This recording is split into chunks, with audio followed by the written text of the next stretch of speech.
So, hi Wow Life, another video, another share guys, another POV. So, ngayon guys, meron tayong interesting topic. Yes.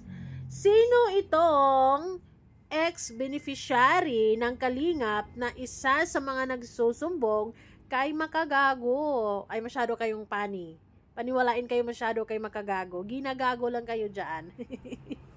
Masyado kayong believe dyan na kung tutusin ang mga contents talaga niya dyan is yung mga sikat talaga, as in sobrang mga sikat talaga dito sa Pilipinas actually, yung mga content creators, and he makes content about them, though yung iba naman balancing lang dito sa ginagawa niya sa Kalingap, although may mga pa-question mark, pero hindi kasi siya fair.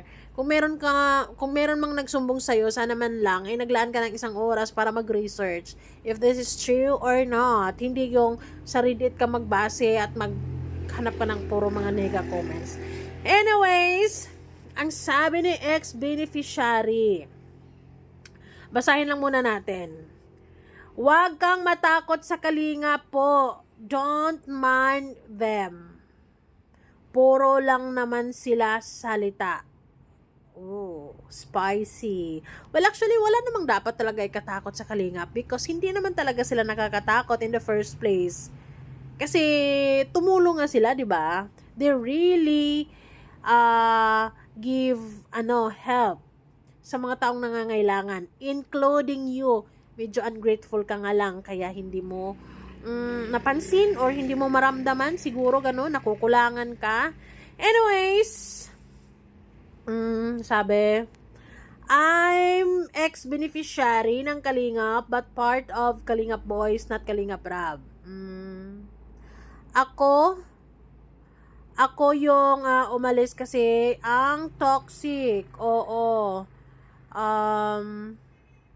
Natulungan ka nga pero iba yung utang na loob ang ipamumukha sa'yo.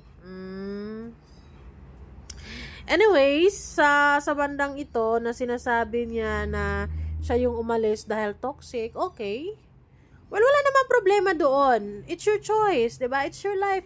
Actually, si Mr. Scouter mo, binigyan ka naman talaga ng kalayaan dahil yun ang gusto mo, 'di ba? Hindi ka naman hinahabol.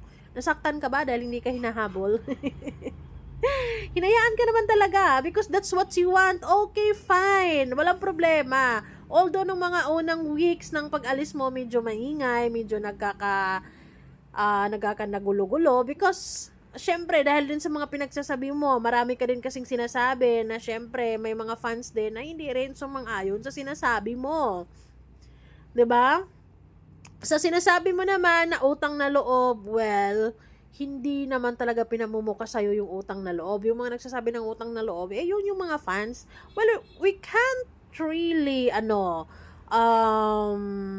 control their opinions. Although sana maging thankful ka sa scouter mo dahil talagang pinagtatanggol ka niya, not just once, not just twice, many times actually. Pero hindi ko alam kung ano ba ang kailangan mo talaga.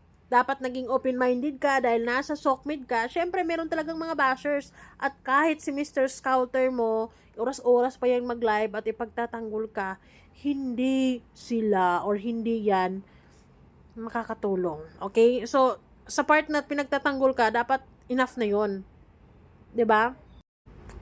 Okay, dito sinabi mo rin na mismong si Kuya Val ang nagbabash sa'yo. Anyways guys, basahin nyo na lang, ipopost nyo na lang para mas maintindihan nyo, okay?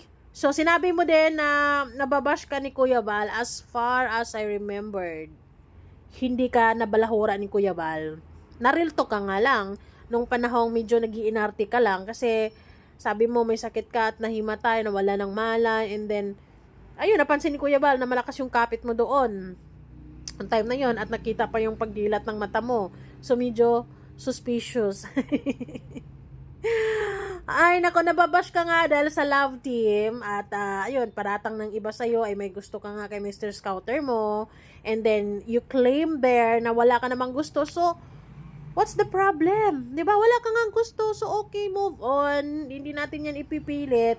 'Di ba? Hindi natin ipipilit kung wala, hindi wala. So wala na dapat tayong pag-usapan. Wala ka na dapat isumbong dahil wala naman palang gusto. And then in the first place, you mention na gusto mo ng peace of mind and kaya ka umalis dahil toxic. Pero what's this? Anong pagpapapansin na naman ito? Hindi ba to pagpapapansin? O ayan, anong napala mo sa pagsusumbong mo kay Makagago? Binasa lang niya. Actually, wala naman siyang comment about it. Binasa lang niya. And then, syempre, sa mga nakakabasa niyan, kilala ka. 'Di ba? Nakilala ka tuloy. And ngayon, mas lalong uminit na naman. Binuhay mo na naman yung mga bashers na natutulog na. Actually, pinababayaan ka naman na. Hindi ka na talaga pinapakialaman. Just like what you want. 'Di ba? Yun yung gusto mo na tahimik, peace of mind. Pero hindi ko alam, hindi ko rin talaga maintindihan kung boring ka lang ba talaga sa buhay mo. Dahil may mga times talaga na nagpapapansin ka like this. Oh, so ayun, don't blame kung napapansin ka talaga ngayon, 'di ba? Kasi ayun na nagsusumbong-sumbong ka diyan eh. So ayun, kung kinonfirm mo nga na walang gusto ka sa scouter mo, so bigit walang gusto, hindi naman natin yan ipipilit. Kung dati ina-assume ng mga fans na nagkakagusto ka, kung wala, edi wala, 'di ba? So dapat wala nang galit dapat, wala nang inis, wala na dapat na isumbong pa dahil tapos naman na. Wala ka namang medyo contradicting. Contradicting. So, ibig sabihin, in the first place, dahil nagsumbong ka dyan, andun pa din yung inis mo sa Kalingap. Or actually, sa Love Team ba particularly? Kasi nababash ka because of Love Team. Fans ng Love Team. Wala namang problema sa'yo yung mismong Love Team actually. Nagkakaroon nga lang ng conflict because medyo napansin nila na may kaartihan ka. And then, ikaw, sa lahat ng mga Benny ng Mr. Scouter mo, ikaw lang talaga yung nagkakaroon ng problema. So far, itong mga bago ngayon, wala naman. 'Di ba? Maybe nasa iyo talaga ang problema. Pero hindi mo napansin. Napansin na masyado ka lang masyado ka lang bitter ngayon dito sa Kalingap. 'Di ba? Kung gusto mo ng peace of mind, gusto mo ng kalayaan, umalis ka dahil toxic dito, so go. Wala naman, hindi ka nga pinipigilan ni Mr. Scouter. So maybe, yun yung ikinasama ng loob mo. Anyways, you have your freedom naman na ngayon, you have your own channel, sabi mo nga, so might as well focus ka dyan. Ipakita mo kung anong kaya mong gawin dito sa Sokmed. You have your talent, so on and so forth. So,